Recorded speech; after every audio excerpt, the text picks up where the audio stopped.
Haleluya. Ile kondoo ilikuwa ina represent Kristo. Ile Kristo hata sulubishwa msalabani.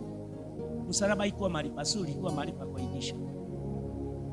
Kabla Kristo hajasaliwa, wa Roma na Wayahudi walikuwa wameshirikiana.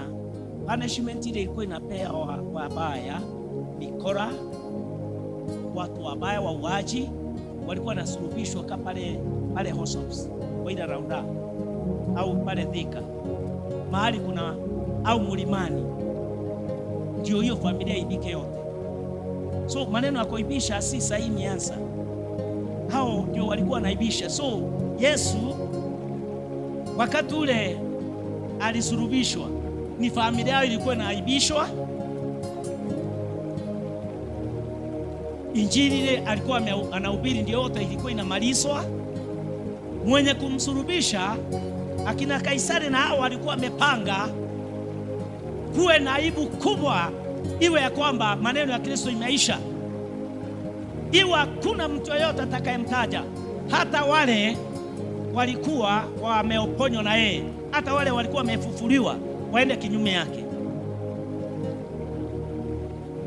Wauliza sasa ni mwokozi inakaa ni huyu ako na shida.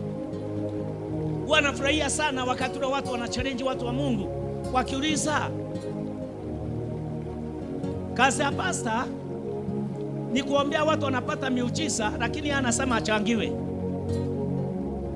I think mmesikia kwa internet Ni kwa nini haya maneno yanafanyika? Ni kwa ajili mwanadamu, hata wakati ule mchungaji anakuombea anakushikanisha na mtu ule aliye na baraka zako. Haleluya, haleluya. Na ndio unaona Matendo ya Mitume chapter 3, Petro anakuta kiwete pale, kwa maana kuna vitu wa mitume hawakupewa. Waliambiwa wabebe chondo, kibeti pekee, hakukuwa na chochote, hakuna kitu. Yesu aliwakea kibeti kile. Mitume waliachiwa katika kitabu ya Acts of Apostles, waliachiwa amani pekee, hakuna kitu kingine. Haleluya. Wewe Mkristo uliachiwa amani pekee, hakuna pesa, uliachiwa na Kristo. Hakuna shamba uliachiwa amani.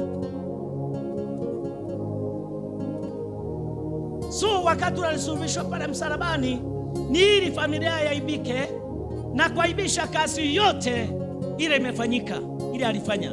Na hiyo ndio kazi hata even today watu wao wanafanya.